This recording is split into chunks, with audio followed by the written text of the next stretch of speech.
Hi everybody, this is Module 6, the lecture on socialization, covering the Introduction to Sociology, Chapter 4, pages 83 to 105, and this is part 2 of the lecture. So now I want to move on to theories of socialization, and I want you to understand the three main ones that I think are the most crucial. So George Herbert Mead, you might remember him, he was the father of symbolic interactionism, how humans interact through the use of symbols. He has this theory that kids learn in these, you can see here I listed like 4 stages, but so he says that kids first learn through the stage of play, where they imitate and repeat everything that adults do. So think about kids that are about the age of 2 to 4. When a mom is getting ready, for example, to go out, a lot of girls try to put on makeup, put on their shoes, and so on. So they pretty much repeat and imitate everything that we do. Think about swear words, for example, when kids hear us say swear words and then they repeat it. And we are often horrified and so on, but kids often laugh and they love it because they get attention from us. When kids are about age of 5 to 6, they start to take the role of other, and what this means is they start to not simply just imitate and repeat, they try to pretend to be us, to be adults, for example. So a little girl might line up her little teddy bears and pretend that she's a mommy to them, or a boy can pretend, I'm sorry for being so stereotypical here in terms of gender roles, but being a firefighter and so on. When we play cops and robbers, we pretend to be or put ourselves in other people's shoes. At around age 8 to 9, kids enter the stage of game, and what Mead talks about here is that they start to play organized games, games with rules, games with consequences, games with causality, such as basketball, baseball, football, right? And in order to play these games, not only do you have to know the rules or your position, you also have to understand positions of others, their importance for the game, notions of fairness, what's okay and what's not okay to do. These kind of, like for example, notion of fairness doesn't really is not really involved when kids are just simply imitating and repeating. So kids learn through these stages. At the same time, Mead argues that there's a mental shift, that kids transition from I to me, meaning that I is in this unsocialized, the world revolves around me I'm the center of the universe kind of kids that are very selfish, because young kids are very selfish usually. At the stage around 8 to 9, kids enter this stage of me. This mental process starts shifting, and kids understand that they're just a part of the world, that other people have feelings, that you can hurt these feelings, that it's important to when you're playing a game to play it fairly and so on, right? So there's this mental shift that's happening at the same time as kids are going through these stages. All right, Jean Piaget. I'm sure you've heard of him if you took psychology, for example. So he argues that there are several stages in how kids develop, and his theory is based on cognition, meaning thought processing, right? How kids learn to think about the world.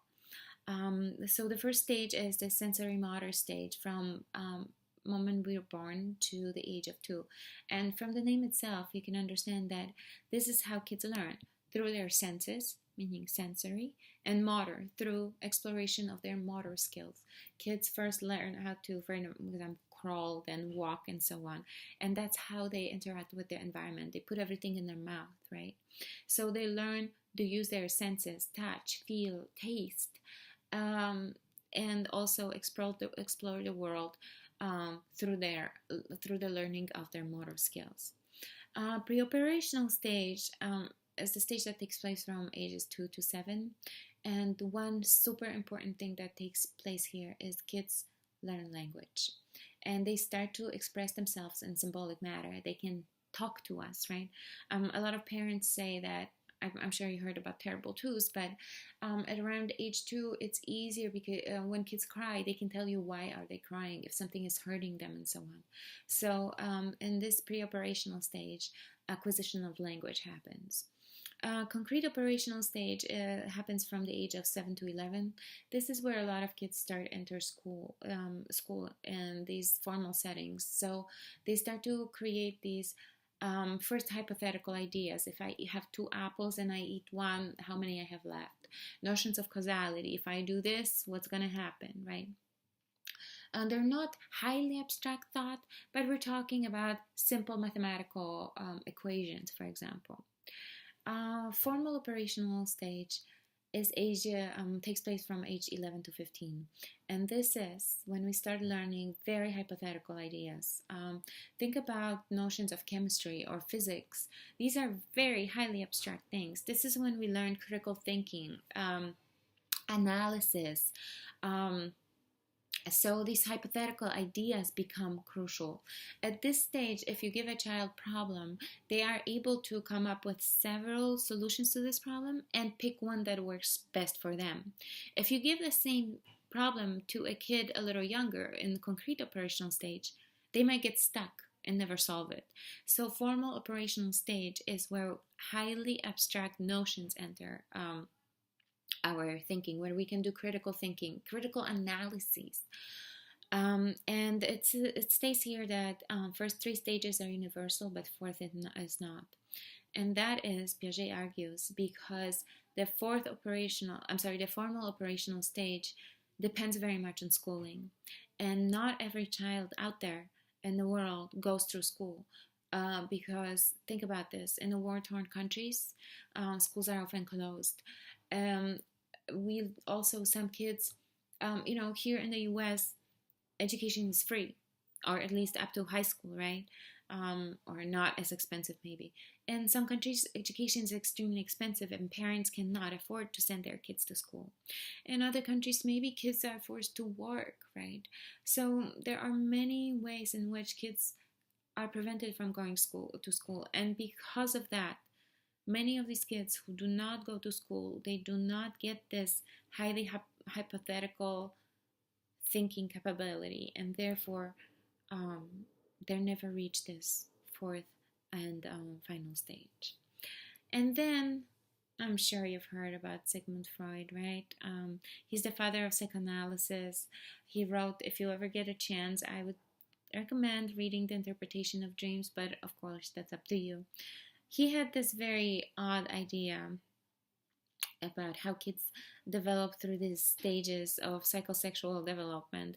You don't have to know these stages, but what I want you to know is that his entire theory was based on one principle and one principle only, and that is the presence or absence of penis. That's right, of the male genitalia. He said that girls, because we don't have it, we have what he calls an Electra complex or penis envy, because for him penis symbolizes power and authority. On the other hand, boys might have it, but they're afraid of losing it, so they have what he calls Oedipus complex, right? So or fear of castration. So that's the story of Freud. However, while he's still very renowned in terms of psychoanalysis, his theories on child development had been pretty much largely abandoned. You guys don't have to know Nancy Chatterall's and Carol Gilligan's theories, but I want you to understand the meets Piaget and Freud's theory. Moving on. Through socialization, we also learn gender socialization, or learning of behavior and attitudes considered appropriate for a given sex. So we learn gender roles, meaning what's appropriate for girls and what's appropriate for boys. Now, gender roles, of course, are changing, right? Today, it's okay for girls to play with trucks and, behave in tomboyish kind of way. And for boys to cook, I've actually heard that easy bake ovens now, they're made in blue collar as well to attract boys playing with these things. So gender roles, what it means to be a boy or a girl in our society, and what kind of behaviors are appropriate for a boy or girl. This is changing. Nonetheless, some things still the same, right? Makeup is mostly worn by women, for example, unless you're an actor or something. And we learn these gender roles with the influence of media, right? And I want to show you this picture. I'm sure you recognize some of these, right? So think about how Disney stories influence gender roles. And these are mostly, I think, I would say, older Disney princesses, as in from the older movies. And think about how different older movies are from newer movies. And I'll tell you a little story because well, think about movies like Brave or Frozen, where we see very different gender roles portrayed by these female characters. If you think about Sleeping Beauty or Cinderella and so on, those are stories that tell us, that girls should wait for this prince to come and rescue us. While in Brave or in Frozen, women are far more active, or girl characters are far more active, and so on. So I'll tell you a little story. I have a niece to whom I was reading this. I think I was reading her Cinderella. And you know how Disney stories always end with the same sentence, and they lived happily ever after?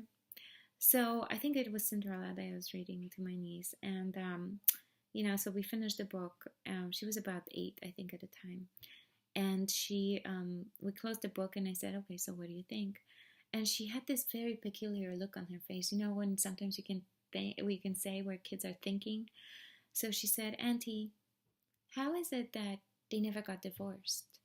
Or that she never went to work? My mommy works, and she comes from a diverse household too. So think about how these new Disney stories are so much different than previous ones, and how they influence how we think about each other and the world. So this concludes the lecture and the PowerPoint for chapter 4. Okay.